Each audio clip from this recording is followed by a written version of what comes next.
playing multicultural around, how important is that to you? Yeah, it's always important to myself. Obviously, coming from a Fijian heritage, and I just feel like this round is around where the game appreciates all the culture that are in the game, like the players and that. And I'm really happy and really looking forward to it. Bill, were you at the Campbelltown camp out at St Greg's in the pre-season? Yep. Yeah. The guys have been talking about the sharing of their cultures and that sort of thing. Everyone kind of jumped up and did that. What was that like for you, mate? Yeah, that was actually mad. Well, I've done a couple of those ones, and to do another one with these new blokes, I think it's just made it easier for me to get to know all the players, especially for me coming in as a new player this year. And it was just great, everyone opening up and sharing their story and as you said, their background and the culture and what it means to them. And it was really good. And yourself especially, mate, because you've come from Fiji, a lot of your family's still over there. It is especially close to your heart, isn't it?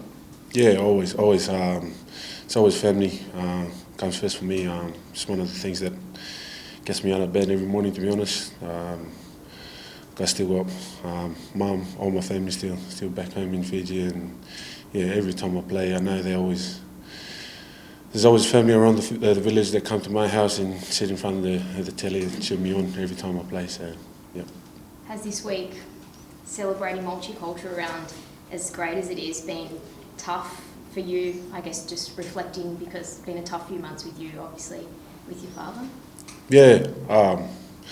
I guess that actually comes into mind as well when I'm like just sort of thinking about just my culture and what I believe in, and everyone that has supported me. And obviously that's my hero. That's always been my hero since day one. And I know he's up there looking down at me and smiling. And as I said, I've always said, and I always make sure.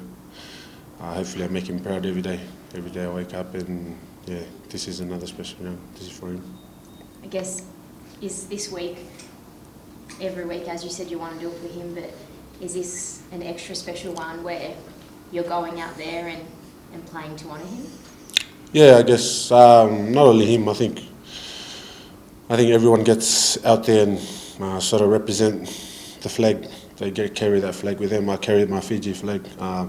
Always carry it loud and proud wherever I go, and I think this round is very special for that. And I just go out there, prep how I normally prep, and hopefully play and make the people of Fiji proud.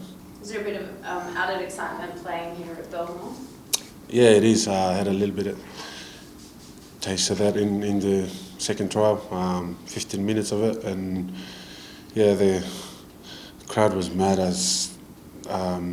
I've never experienced something like it before. It's just crazy. I just feel like the crowd is so close to the field, and you can actually feel the atmosphere. So, looking forward to it.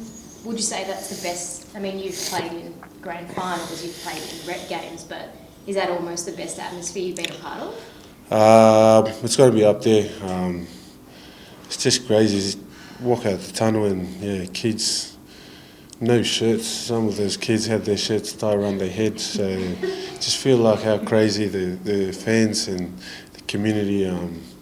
They get behind their team, and hopefully we can get out there this weekend and put a good performance with them. Just after that, when it gets to Storm, is that the Bulldogs we should come to expect this year? Is that what you guys have been trying to work on after that first round sort of start, or is this the Bulldogs that have arrived this year?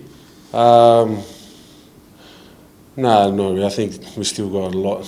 We still got a lot, and we're still learning. It's just another stepping stone, that game for us, and we're going to keep building. We've got a good bunch of young boys that are keen to learn every week, and that's what we're going to do every week.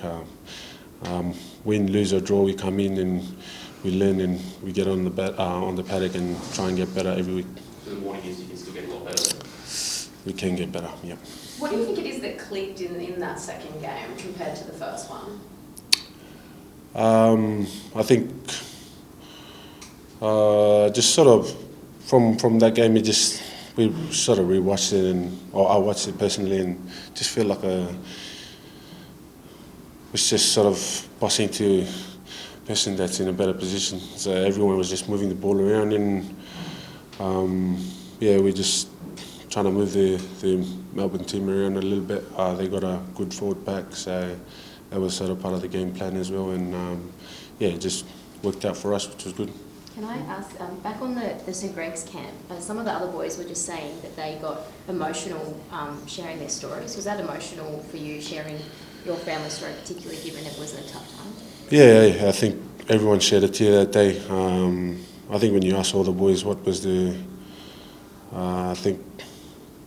what was the most important or what was the most special thing that we did in that camp, it was that day on Wednesday. The whole camp, the training was hard. Everything that we did in that camp was hard. But I think that was the hardest part, was just sitting in a circle, just looking into your teammates' eyes and pretty much getting vulnerable and saying everything, what it means to you. And sort of we did like a hardship hero kind of thing, and you just sort of see all that. It was just so good seeing the boys getting vulnerable and getting emotional. So it just builds that good connection in this team. Did you find it hard to stand up in front of your teammates and open yourself up like that? As I said before, I've done it a couple of times in test camps for Fiji. From the previous clubs that I've been, we've done a couple of that. So I still get emotional. Still get emotional when you say stories like that, but sort of used to it a little bit compared to the other boys. Can I In terms of Cam, obviously decides what happens, and so he's a big part of that emotional, cultural sharing business. How helpful is that as a player to have a coach who's, it's obviously about investing in you as a person, not just a football player? Yeah, I think that's always his main priority. I feel like with the players that he has coached, I think he's always trying to make players be a better person first off the field. He feels from us personal experiences with him, he's always helping me more stuff off the field than on the field. I feel like he knows when I'm happy off the field, I play my best footy, and I train, I come in here with free peace of mind, and I'm ready to train and I'm ready to perform on the weekends too. So yeah. Can I ask, a few weeks ago, Sonny was in here doing some stuff with the group. He was your favourite player growing up, wasn't he?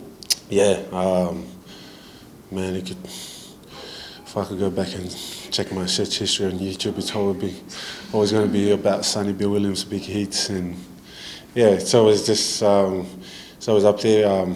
Back in the islands, I finished school, and then I remember we go to internet shops, and then you pay maybe $1.50 to sit on the thing for an hour, just computer. And some of the boys do their schoolwork. I actually go up on YouTube and search up Sonny Bill Williams just to watch some of his highlights. So it's crazy to see him around here when he comes training. Was it a bit surreal? Did you feel like that young kid again, meeting your idol? Yeah, I didn't actually get to meet him that day, but he came in again the other day, came in and have a chat with the boys, and still get that same feeling when you walked in the room, in our meeting room, to have a chat with the boys, and I was like, oh, freak. Would you contemplate getting his autograph? Hey? Would you contemplate getting his autograph? Yeah, 100%, bro. Did you tell him you should spend your $1.50 on him? Nah, I didn't really get a chance to have a chat with him, so I was a bit shy too. Scared. Was it more, was he talking more footy or about multicultural around and what it means? That day when he came in chat with the boys, I think he was just, he was more chatting about the club and what it meant to him when he was playing here, and just everything about the community and the history of the club, and it was actually really interesting listening to him. So. What stood out for you in that chat? I think just when he was talking about them making the finals that year, and just the bars around here. For myself, I've had that experiences, one in Queensland and one last year in Penrith, and it's just nothing like it. And I'm just trying to picture that in my head and seeing what it would be like around Belmore when the Bulldogs get to play in the finals again. Did you get a photo with him? Surely. No, I was too shy to even ask for that. he messages me on. Oh, I remember when he messaged me on Twitter once, and frick, that was shit. Sorry, that felt mad. I was like, oh, please, Sonny Bill was messaging me. But yeah. You have to tell him one day. Say, I loved you. You were my favourite player. Yeah. Oh, hopefully he watches this and knows that. Thank you. Yeah.